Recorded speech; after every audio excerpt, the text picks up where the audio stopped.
नमस्कार दोस्तों, मैं श्री दीपेन चौधरी महाविद्यालय से एसपी सिंह आज आप लोगों को बीए तृतीय वर्ष के हिंदी साहित्य की कक्षा में भरत मुनि के रससूत्र और उसके प्रमुख व्याख्याकार के बारे में बताऊंगा। आप लोग ध्यान से पढ़िएगा और समझिएगा। भरत मुनि का रससूत्र और उसके प्रमुख व्याख्याकार, ये बीए तृतीय वर्ष के हिंदी साहित्य के पाठ्यक्रम में है, इसलिए आज हम इस टॉपिक को पढ़ाएंगे। आप लोग ध्यान से पढ़िएगा। चलिए बच्चों पढ़ते हैं। आचार्य भरत मुनि को रस संप्रदाय का मूल प्रवर्तक माना जाता है। ठीक, भारतीय काव्यशास्त्र में सबसे प्राचीन संप्रदाय रस संप्रदाय को माना जाता है।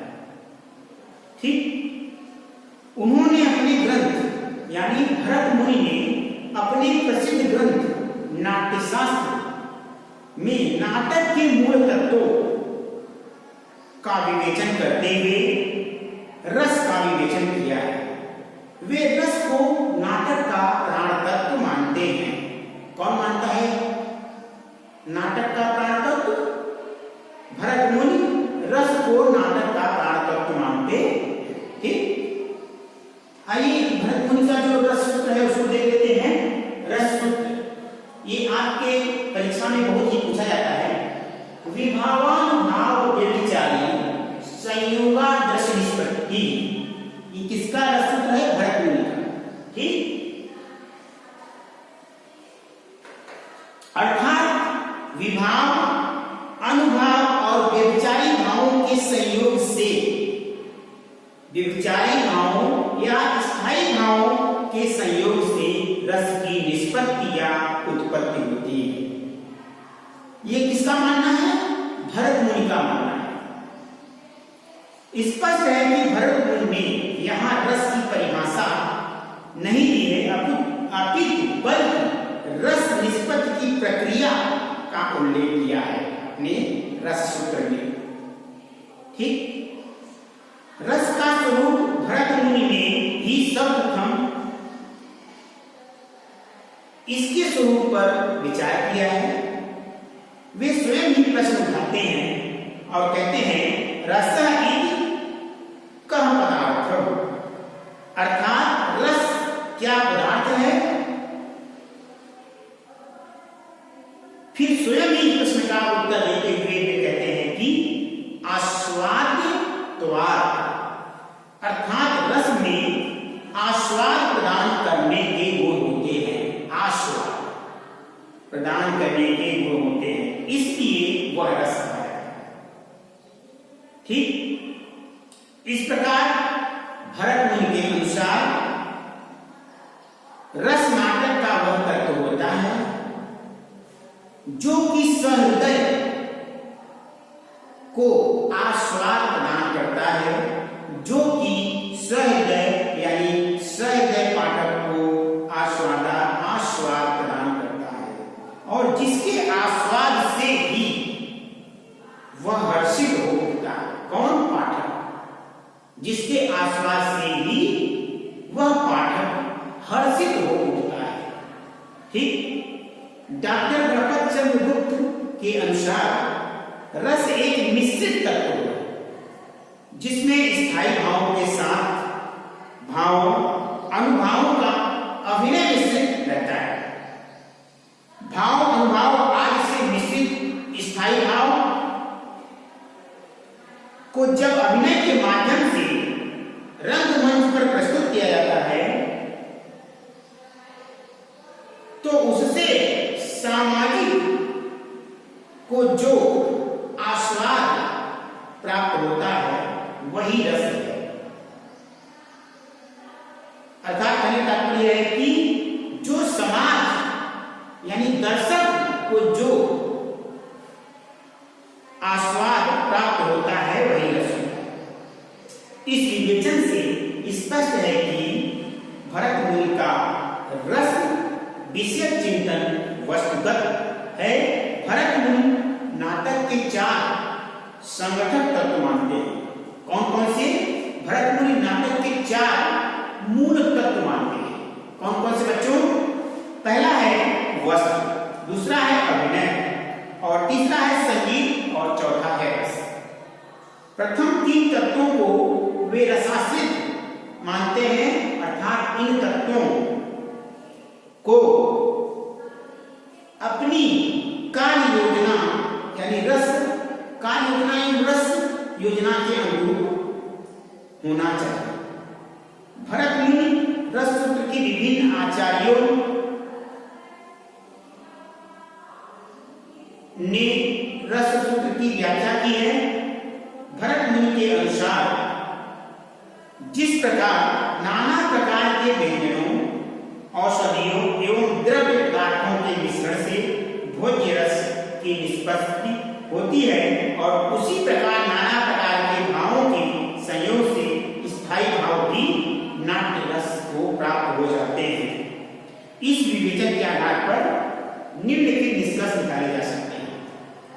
भरत मुनि के अनुसार रस आस्वाद होता है, आस्वाद नहीं।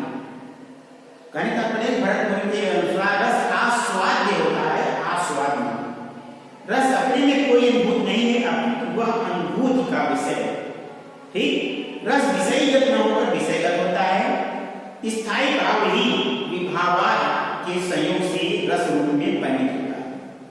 रस का मूल आधार स्थायी भाव होता है, जो रस नहीं है किंतु विभावाद के संयोग से रस रूप में बदल जाता है। किसका स्थायी भाव रस रूप में बदलता है?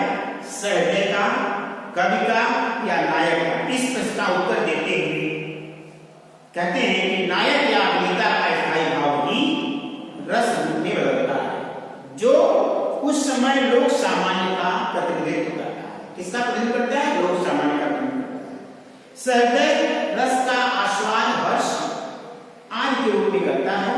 भरत मुनि रस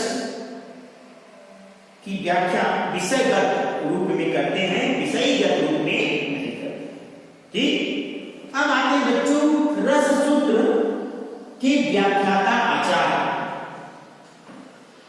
कौन कौन से हैं, इस पर चर्चा कर लेते हैं। रस सूत्र के प्रमुख व्याख्याता आचार्य 4 माने जाते हैं। ठीक, भरत मुनि के रस सूत्र में संयोग और निष्पत्ति शब्द की व्याख्या करने वाले प्रमुख 4 आचार्य माने जाते हैं। पहले हैं भट्टलोलक का उत्पत्तिवाद या आरोपवाद, जिसे हम उपचयवाद के नाम से भी जानते हैं। इनका जो सिद्धांत है वह है मीमांसा दर्शन। इन्होंने भरत मुनि के रस सूत्र संयोग का अर्थ उत्पाद्य और उत्पादक से लगाया है, और निष्पत्ति का अर्थ उत्पत्ति से माना है। ठीक है बच्चों, क्लियर हुआ? अब आगे चलते हैं। रस सूत्र के दूसरे व्याख्याता आचार्य हैं आचार्य शंकर, जिसके सिद्धांत को अनिवार्य नाम से जाना जाता है। इनका जो दार्शनिक सिद्धांत है वह है न्याय दर्शन पर आधारित है इनका सिद्धांत। और संयोग का अर्थ इन्होंने संयोग का अर्थ अनुमाप्य और अनुमापक से लगाया, और निष्पत्ति का अर्थ अनुमित या अनुमान से लगाया। ठीक है बच्चों, समझ में आ गया? चलिए आगे चलते हैं। भट्ट नायक का भोक्तिवाद या भोगवाद। रस सूत्र के तीसरे व्याख्याता आचार्य भट्ट नायक हैं, जिनका सिद्धांत भोक्ति या भुक्तिवाद या भोगवाद के नाम से जाना जाता है। इनका जो दार्शनिक सिद्धांत है वह सांख्य दर्शन पर आधारित है।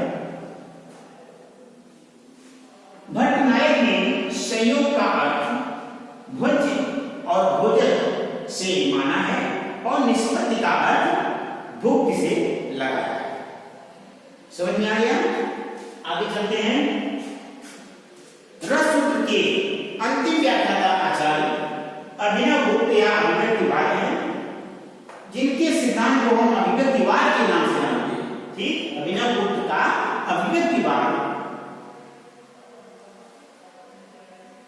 दार्शनिक सिद्धांत शैव दर्शन पर आधारित है। अभिनवगुप्त ने संयोग का अर्थ व्यंग्य और व्यंजक से लगाया है, व्यंग्य और व्यंजक से लगाया है, और निष्पत्ति का अर्थ अभिव्यक्ति से लगाया है। ठीक है, समझ में आ गया बच्चों? ये रस सूत्र के प्रमुख 4 व्याख्याता आचार्य हैं, जिनका परिचय हम संक्षिप्त रूप में आपको दे दिए हैं। इसलिए आप लोग अच्छे से पढ़िए और इस टॉपिक को अच्छे से तैयार कर लीजिएगा। ठीक है बच्चों, आज के लिए इतना ही बच्चों। शेष हम भरत मुनि के रस सूत्र के प्रथम यानी जो 4 व्याख्याता आचार्य हैं उनका विस्तृत विवरण हम कल की क्लास में पढ़ेंगे। ठीक है, नमस्कार बच्चों।